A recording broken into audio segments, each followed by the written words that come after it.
Okay, I've got a great routine here for you, and this is a straight drive and a cross drive. So one straight and one cross.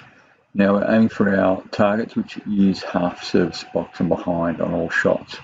Secondly, we want to try and take the ball before the back wall if possible. If it's going to definitely come off the back wall, then you can let it go. The other component to this is that we make sure that we go and recover to the tee. So this tee position here is in yellow.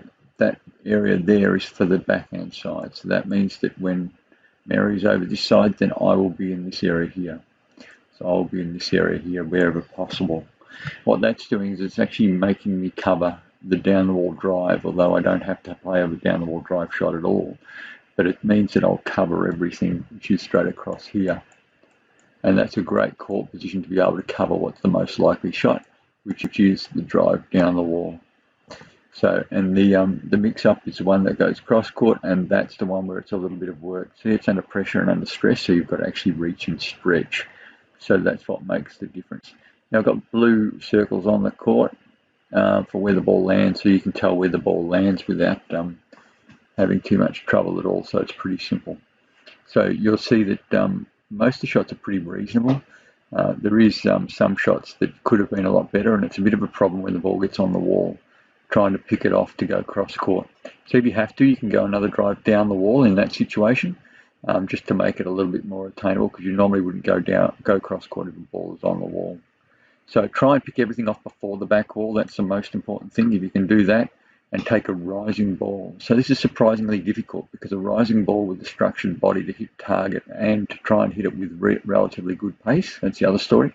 So we're not lobbing the ball in, we're actually placing them in the ball, and we're hitting what's called active pace. So it's an active pace drive that lands in target area every single shot wherever possible. If it's going to definitely come off the back wall, you can let it go, but generally you're going to try and take the ball on the rise. And because you're moving back from that yellow area, or the tee area, that the first one becomes a little bit difficult. You need to change the angle of the ball, and you're moving in a backward direction trying to hit forwards.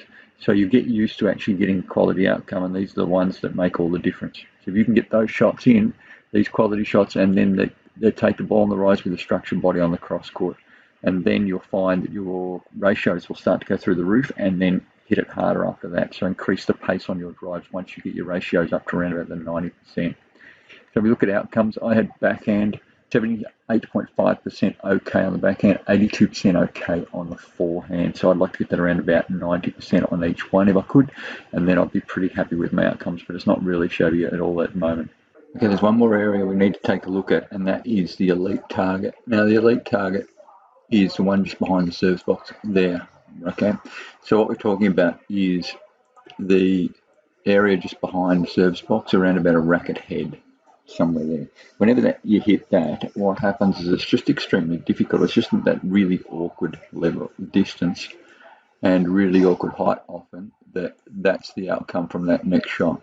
So the next shot from an elite target hit, and although Mary hit it to herself down the wall, it's gone short, finished in the middle of the court in an absolute perfect position to be able to do anything from there. And the options are obviously down the wall, cross court, you can boast, you can kill the drive, you can do whatever you like.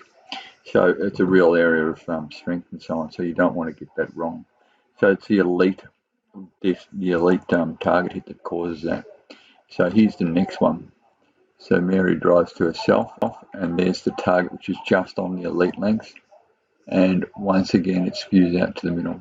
So it's what happens when it gets difficult. That might have been a bit close to the wall as well. So that possibly could have been the case that happened as well.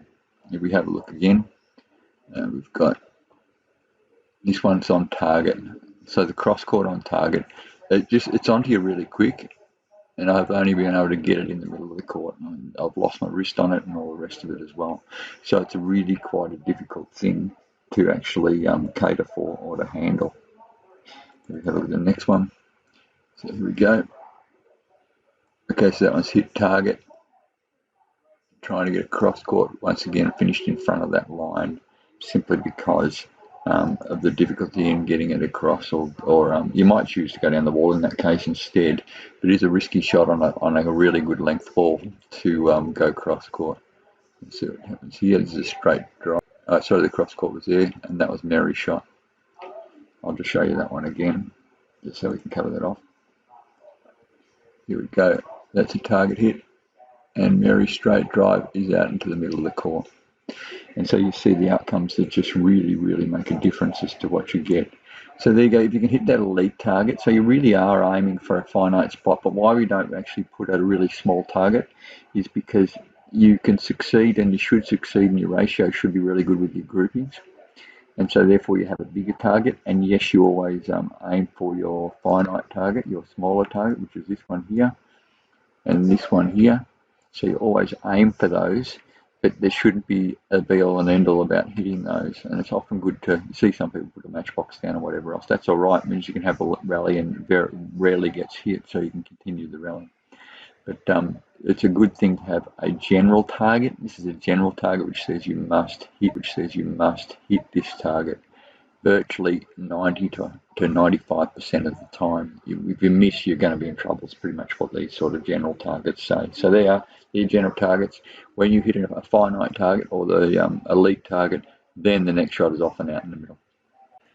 So there you go. There's a wonderful little routine, which is our drive straight and one cross court. It's just a great routine to build your target hitting outcomes.